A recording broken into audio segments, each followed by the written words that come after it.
Hey guys, today we're going to be looking at what's inside this knife case. Stay tuned.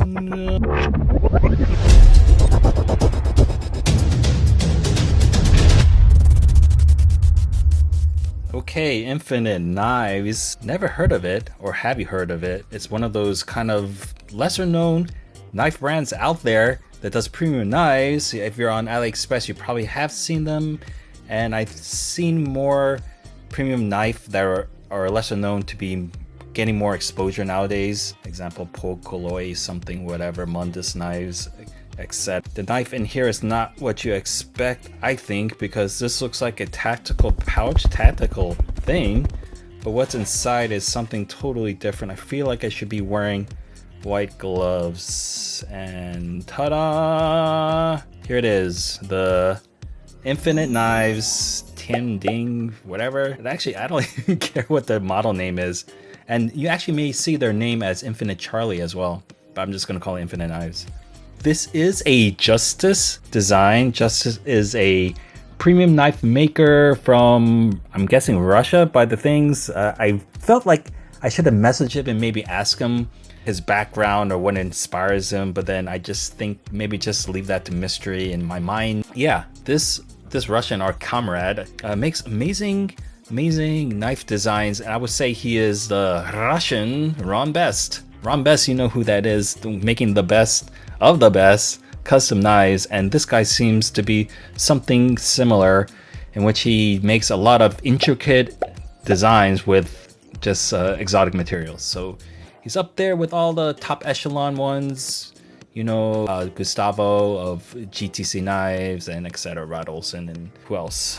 You know, just you can comment below your favorite custom knife makers. So this is licensed to Infinite Knives, just a, like I said, a lesser known knife brand out there, and I don't know where they came from, what they do, but I know they do more exotic type of knives, less practical or normal looking knives. Let me show you my other Infinite knife. Should I do a review of this? I don't know. This is Infinite something or something. Worst reviewer ever, right? And Zircotai Damas steel. Absolutely beautiful. Zirconium. Yikes. What a finger magnet. But I digress. This price, let's go through the specs, the price and everything. Price 500 USD. I've seen the price fluctuate in different areas. I've seen it as much as 1200 USD. Whether you think that's expensive or not, I don't know. You'll have to determine. I think it's cheap. If you stay tuned to the review, I'll try to explain my logic of why I think this is fairly cheap for that price. Just go through the specs, through the weight. It feels it's quite heavy because this is more of an art knife. 4.58. What would I compare that to? 4.58. Hold on, I need some other knives to bring out. Sebenza. What does this cost? 550 or something? This is in the same price realm, and we are looking at 489, right? So slightly lighter than Sebenza. So you get an idea of the weight class it's in. You can see the difference. The Chinese are unstoppable in terms of fit and finish. What you get for the price.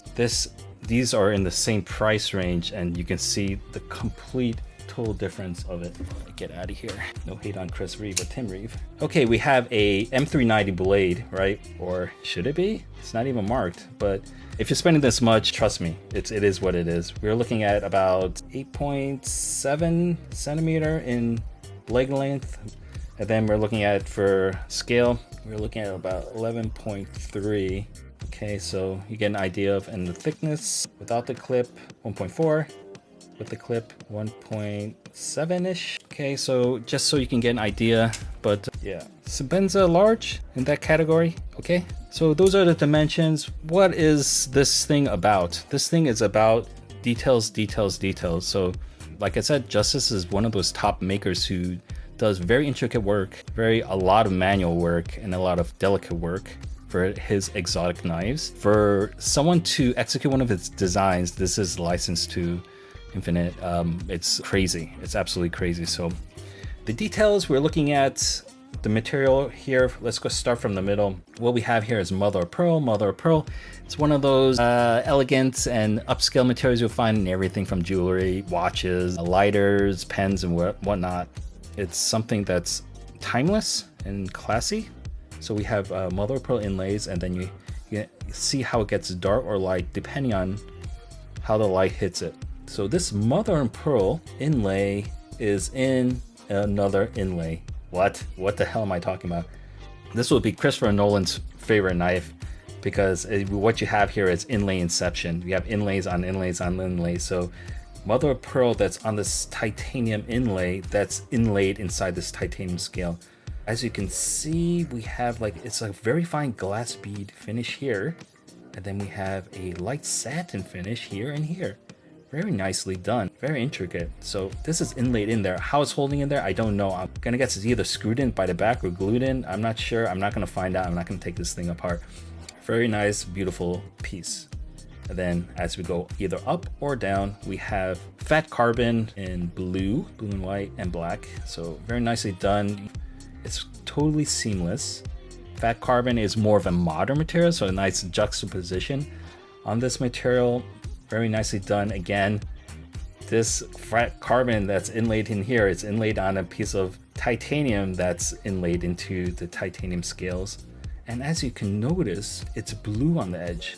So notice how this has like a kind of mirror, or like a very light, very nice shine on this. It's a very light satin on this. This one has a blue rim on this one. So it's all about the details when you're talking about this knife. That's a nice pivot, understated, nothing so special. Another fat carbon within a titanium, that's a titanium that's inlaid into the scale. It's crazy because if you think about it, they could have made this inlay directly into the scale, but this is a Justus piece, a Justus design, and then that's all about the details.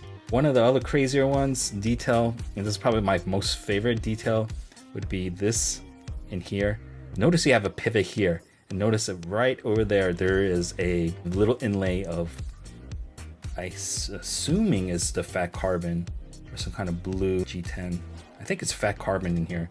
So there's actually a very fine, they drilled out a very fine channel, and that's absolutely insane for them to do that, because it doesn't need that, and it's such a small detail work, and it's such a small area that they really could screw up, but they did it anyway. And it's like, it shows a testament not only to Justus' crazy mind, who leaves no part of the canvas empty unless he purposely want to leave it empty.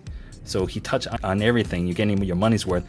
It is also a testament on Infinite Knives that they can execute his custom knife detail without dilution, which is absolutely nuts. Okay, working to the backspacer. Backspacer, zirconium.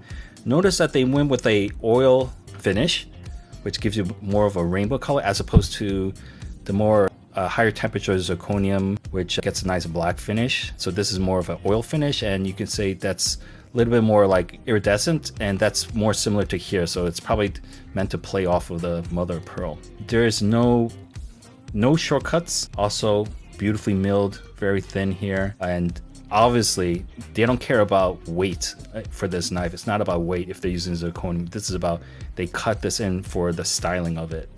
Okay, let's flip it over. More of the same, right? Absolutely zero corners cut. Your front side, the show side, matches the back side, the business side. Absolutely stunning. All the same details. Now let's look at the screws. 3 screws. That's right. 3. 1 for the pivot. Duh, you need that. And 2 for the rest of the body? This is freaking crazy. Normally when you have screws, they'll have the screws coming in from this side, maybe tapping into the back spacer, and then they'll have screws on the show side tapping into the back spacer, sandwiching it in. But it looks like, from what I can see, that they have a singular screw, proprietary finish, unique screw. That's all extra work, so much extra work. They're driving me nuts. So as you can see on this show side, we have what looks like to be the end of the screw. So the screw is actually going through it into the end, and it looks like nicely polished and rounded out, nicely finished. So you can see on 2 points here, very subtle. So this is elegantly put together. For the clip, you can't even see the screw. I'm assuming it's underneath. So I am thinking that there is probably a bunch of screws for these inlay inceptions here for the clip to happen. So very nicely done. I don't think I'm ever going to take this apart, but you get the gist. Lock bar, the cutouts to make the lock bar flexible, very nicely machined. The lock bar, let's check it out.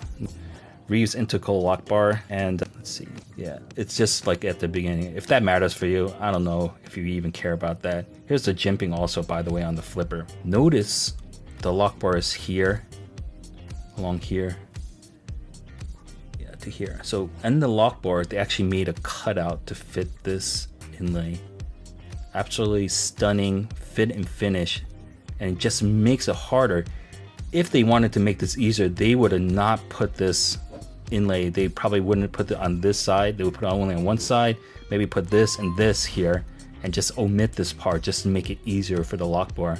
But they put that in there and they meticulously milled this out. So when you push it across, it fits right into that little gap space in there. And they have to make sure when they're doing that, there's no flex in the bar, that it doesn't flex in any other direction so it doesn't hit this thing. So what I'm saying is they're creating a lot of extra work, has to be well designed just to execute this. So when I say this knife is about details, or it's basically a custom knife, I haven't seen like this level of detail. I don't think, unless you guys know, you can comment below this level of detail at this price. So action, it's a front flipper. This is ornamental, and I think that's just meant to fit the design lines as it's closed. This almost feels like this thing was designed to be showcased with the knife closed mostly, because what you have is a fairly practical knife blade. It has that very smooth finish on the blade, and I would say it's that fine bee blast that I've been finding on different blades recently, and then we have a fine satin. So there's a very small, very thin satin line here. So again, with the level of craftsmanship and detail that you can execute, very nicely done. So it's practical, it can slice, it's flat. I don't think this is going to be some super slicer, or I don't know how people want to use this. I imagine most people will never ever use this knife because it's an art piece. That's how it fits. You cannot deploy. It is a stiff detent, which means that as a flipper it performs very well, but you just won't be able to get it out. It is really in there with no flex. Okay, so yeah, I don't think anyone's gonna buy this for action. It's a flipper and only a flipper. Pros and cons. Obviously the fit and finish is stellar and basically off the charts. It is off the chart. Whether somebody like it, the looks or not, the looks, I can say it's very elegant, and I think there are people who like the looks, and I know it can be polarizing, but I would say the fit and finish is a pro, the looks is a pro, but then also the looks is a con as well, because I can understand if people don't like this design, they might like a more minimalistic design, then it will be a comfort as well. But if you went minimalistic, what kind of details are you actually going to implement on the knife design? It is the custom design. It's another pro. This is essentially a undiluted custom design. His customs knife, I think I saw it around 4,000. Who knows? If you look at his Instagram page, you can see the amount of work that he does, and the knives are that has so much intricacies in them that I think that it's deserving of his design, the price.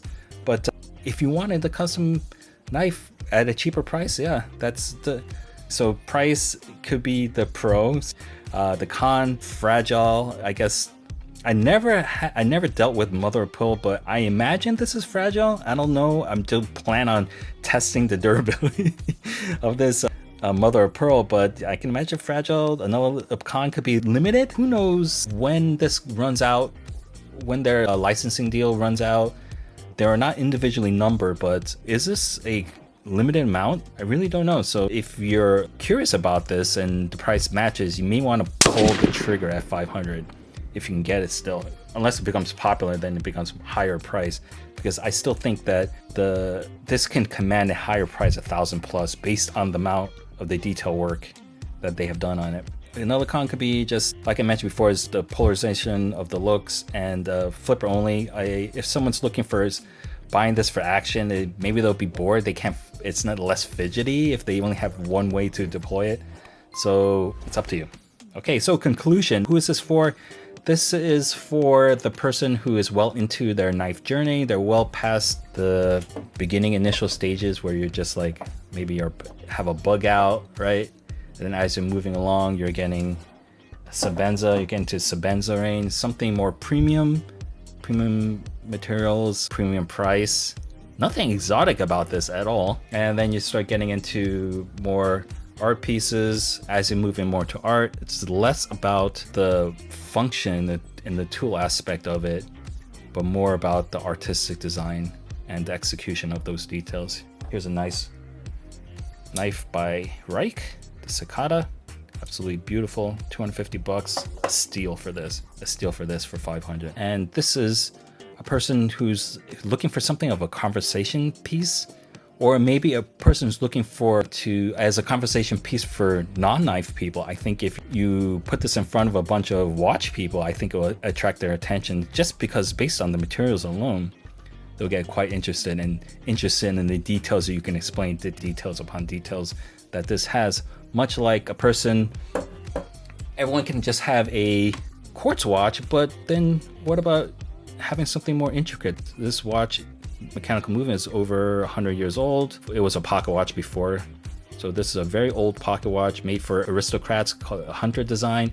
Then it was plopped into a modern case, gold-plated case for wrist wear, and absolutely stunning and beautiful interior, and very nice intricate details on this as well. So same story, the reason why you would buy something like this, you're beyond that level and you're looking for something more interesting and something more premium. I would say that this is kind of like having a FP Journe that was manufactured by Rolex, and then you're able to buy one of FP Journe's iconic artistic design, but with the precise quality of reputation that Rolex can execute. So excellent work on Infinite Knives. I don't know if they're gonna keep doing knives like this. That's why I almost feel like if you're really into this knife, you probably should just pull the trigger just in case they decide not to. And I'll give you another example, and that is this Wee knife here, and this one. Actually, Justus has this on one of his IG posts. This is designed by Elisha Isham by Wee Knives. If you know, this is a very old knife and one of his very beginning ones. Wee knife at that time was a kind of beginner in the knife community. It's when Chinese started making their headway into the knife world. And I think this was a calling card or a business card to what Wee Knives can execute. As you can see, it is absolutely a crazy design that they milled in different types of angles and shape. They went and swung for the fences with this, and this was, in my opinion, a non-diluted execution of Elijah Isham's design, which puts a lot of detail into the work. As you can see, a lot of detail. And I think towards the next versions, they started getting more and more diluted. So I kind of see that in this knife. So this is kind of like, this is Infinite Knives business card or calling card or coming out knife to show what they can do. There's a whole subsection of Chinese premium knives that are not well known out there, and they're in this hidden world. In conclusion, if you made it to the end, thanks very much for everyone. Well done, Justus. People should follow his IG. He does amazing work. Just admire his work. And well done, Infinite Knives. It's just crazy that you have this capability to execute an undiluted design from him, and it's amazing. Well done, and maybe you can get more attention in the knife world like this. You can see they're doing good stuff. About 600 or something like that. And I had to actually buy this. I had to contact Infinite Knives on IG to get this thing. So that's what I mean. They're kind of like not really set up or exposed out to the knife world just yet. Absolutely stunning. I think people would. Okay, that's it. Thanks for watching. Like, share, subscribe. Free things you can do if you want to help the channel. See you next time.